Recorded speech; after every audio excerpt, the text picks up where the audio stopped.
한진그룹 총수 일가 오늘 아주 바쁜 날입니다. 조양호 한진그룹 회장의 부인 이명희 씨가 구속 여부가 오늘 밤쯤에 결정됩니다. 네, 또 큰딸 조연아 전 대한항공 부사장은 밀수 혐의로 세관 조사를 받게 되고요. 또 아들 조원태 대한항공 사장은 인하대 부정 편입 의혹 조사를 받습니다.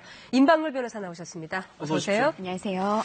네, 이명희 전 이사장 혐의가 7가지나 되네요. 네, 무려 7가지가 됩니다. 네. 그동안 언론을 통해서도 이 이명희 이사장의 그 과거의 그런 폭력 행위들, 갑질 행위들이 많이 보도가 됐는데요. 지금 7개 혐의는 특수상해, 상해, 상습폭행, 특수폭행, 그리고 특가법상 운전자 폭행, 업무방해, 모욕 이렇게 7가지입니다. 네, 오늘 밤쯤 구속 여부가 결정이 될 텐데 어떻게 될까요?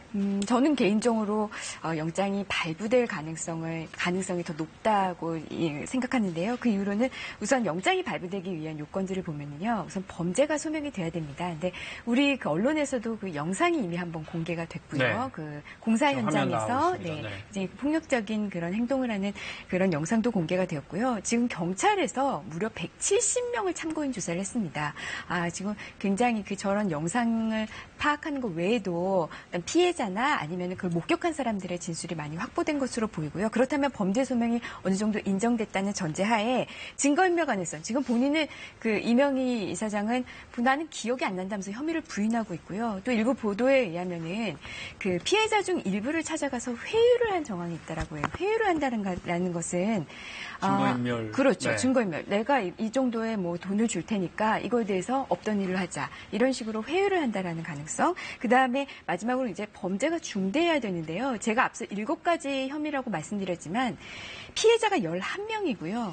이 범죄의 수는 24차례입니다. 이거는 결코 가볍다고 할 수는 없을 것 같고요. 또 대다수의 범죄가 피해자의 의사와는 상관없이 처벌할 수 있는 범죄입니다. 네. 따라서 이런 점을 모두 다 고려하고 지금 또 이 사회적인 분위기까지 여기 덧붙인다면 영장이 발부될 가능성이 좀 더 높다고 판단됩니다. 네. 네. 오늘 서울중앙지법에 이명희 전 이사장 출석을 했는데요. 그 모습 보겠습니다. 네. 구속심사 앞두고 심경한 말씀 부탁드립니다. 죄송합니다. 누구한테 죄송하다고 하신 건가요? 여러분들께 다 죄송합니다.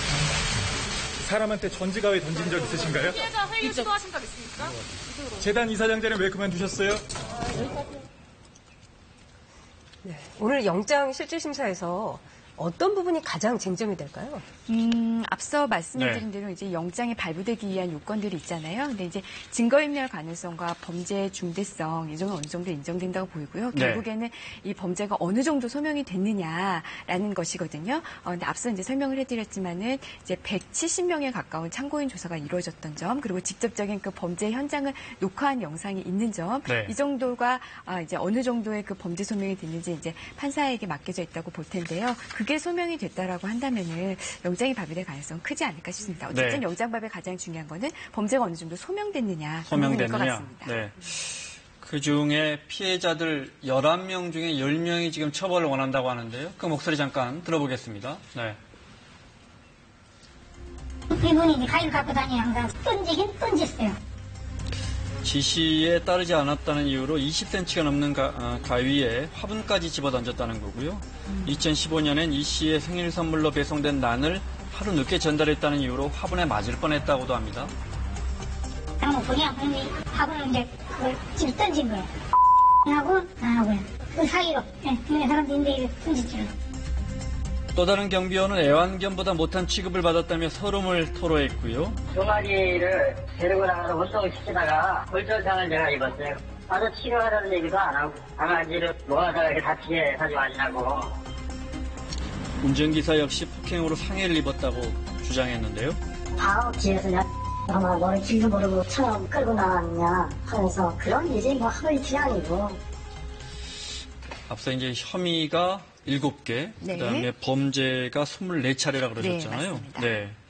그중에 모욕죄와 폭행죄는 반의사불벌죄. 그러니까 피해자들이 나 처벌 원하지 않아요 하면 이게 빠져버리는 거잖아요. 네, 엄밀히 말하면요. 모욕죄는 이제 친고죄라고 해서 네. 피해자의 고소가 있어야만 되는 것이고요. 네, 폭행죄는 이제 반의사불벌죄로 두 죄, 반의사불벌죄든 친고죄든 간에 피해자가 처벌을 원하지 않으면 처벌할 수 없다는 점에서는 동일합니다. 네. 그런데 이명희 이사장 같은 경우에는 모욕죄를 빼고 나머지 죄는 모두 피해자의 의사와 상관없이 처벌할 수 있는 범죄예요. 그렇군요. 근데 네. 지금 현재 11명의 피해자 중에 10명의 피해자가 처벌을 원한다고 하고 있거든요. 네. 이런 점은 이제 양형에서 우리가 이런 특히 폭력 사건에서 피해자의 처벌 의사, 피해자와 얼마나 합의가 됐는지 이런 점은 양형을 정할 때 가장 중요한 요소 중에 하나입니다. 네. 만약에 피해자의 대부분이 강력한 처벌을 원한다고 한다면은 더 중한 처벌이 내려질 수밖에 없겠죠. 네. 조현민 전 부사장, 그 딸인 조현민 전 부사장. 그 경우하고는 좀 다릅니다. 그때는 어떻게 보면 설득이 된 거고 이번에는 설득이 안 됐다 이렇게 봐도 되는 겁니다. 그렇게 봐도 되고요. 네. 또 엄밀히 또 죄가 다른 게요. 이명희 이사장 같은 경우에는 단순 폭행죄가 없습니다. 네. 그런데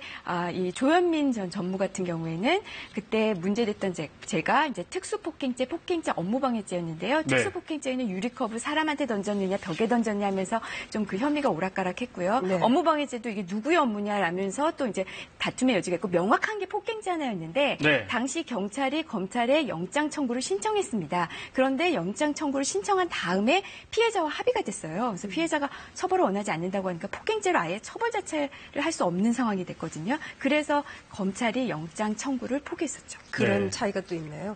이명희 전 이사장 같은 경우에 필리핀 가사도우미 불법 고용한 의혹도 지금 받고 있죠? 네, 출입국 관리법 위반으로 지금 조사를 받을 예정인데요. 원래 6월 초에 소환해서 조사를 받을 예정이었다고 합니다. 근데 앞서 우리가 지금 앞선 이 혐의 때문에 계속 경찰 조사를 받았고요. 그 일정 때문에 본인이 그 계획을 계속 미뤄왔다고 하는데요.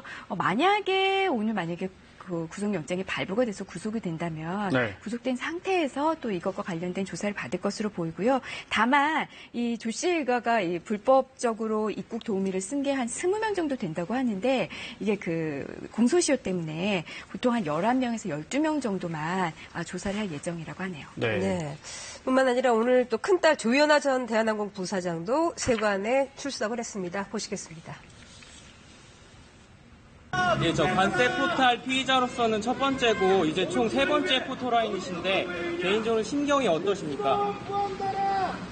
그래서 어머니께 지금 드리고 싶은 말씀은 없으신지요?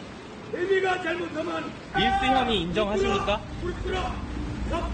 2.5톤 분량의 한 트럭 분량의 DDA라는 태그가 막힌 압수품이 나왔습니다. 말씀 좀 부탁드릴게요. 오늘 어떤 부분을 집중적으로 소명하고 반론하실 건지 부탁드립니다. 국민들께 하고 싶은 말은 없습니까? 밀수 탈세음인 거죠, 지금? 네, 맞습니다. 근데 지금 이 조 씨 일가의 밀수탈세험에 대해서는 온 가족이 다 포함이 된다라고 네. 하는데 왜 조연아 전 부사장만 먼저 조사를 받나 생각하실 수 있겠어요. 근데 네. 앞서 지금 기자분의 그 질문에서 답이 나왔는데요.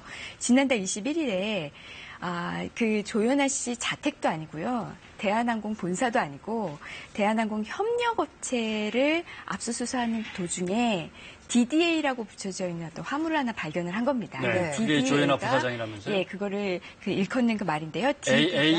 A가 조연아의 그 A고요. DD가 그 대한항공의 부사장급 이상을 그 앞에 붙이는 그 명칭이라고 합니다. 그래서 네. DDA가 이제 조연아 그 전 부사장이 그 화물이란 걸 알 수 있는데 안에는 굉장히 그 고가의 가구로 이제 추정되는 물건들이 있었다고 해요. 네. 이 정도면 관세 당국에서는 당연히 이건 밀수나 어떤 관세 포탈을 의심할 수 있는 아주 그 지금 정확한 관세를 안 내고 슬쩍 대한항공이나 한진항공 통해서 갖고 들어왔으니까 밀수라 그러는 거군요. 그렇죠. 네. 신고를 하지 않고 적법하게 신고를 하지 않고 들여온 거기 때문에 지금 밀수라는 표현을 쓰고 있는 건데요. 네. 그래서 지금 가장 혐의가 확실하기 때문에 먼저 조연아 전 부사장을 소환해서 조사를 한 거고요.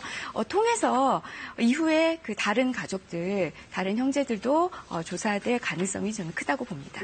여기에 지금 그 한진가의 탈세하고 네. 배임 의혹은 또 별도로 조사 중인 거죠? 네, 또 많습니다. 혐의가 지금 정말 혐의가 많습니다. 네, 네. 지금 그 상속세 그 조양호 회장 그 남매들이 내지 않은 상속세가 800억 원이 넘는다고 합니다. 네. 이제 이 점에 대해서 이 상속세를 고의적으로 누락한 거 아니냐, 안 낸 네. 거 아니냐 하면서 네. 지금 또 조사가 들어가고 있고요. 그 외에도 대한항공이 이제 그 조 씨 그 3남매가 실질적으로 소유하고 있는 회사가 있습니다. 그 회사를 통해서 네. 어떤 물품을 구입했다. 이거 이제 우리가 좀 쉽게 말해서 통행세를 냈다. 네. 그러니까 바로 다이렉트 구입하면 되는데 그들이 있는 회사를 통해서 구입함으로써 어떤 그들이 부당한 이득을 취했다. 이런 네. 혐의까지 해서요. 지금 횡령 배임액도 수백억입니다. 앞서는 이것도 탈세였고. 네. 이 뒷부분은 이제 배임 횡령에 대해서도 네. 지금 또 조사가 이루어지고 있습니다. 네. 그리고 오늘 저희 KBS 보도로 또 이런 사진도 있습니다. 이 사진도 좀 보겠습니다. 네. 자, 이 뭐냐면, 다렌행 대한항공 여객기 승무원에게 지급되는 도시락이라는데 누가 봐도 참 형편없습니다. 네, 저게 승무원들이 제보한 거고요. 부실해 보이네요. 이거는 이제 제주행 항공기에 들어가는 승무원용.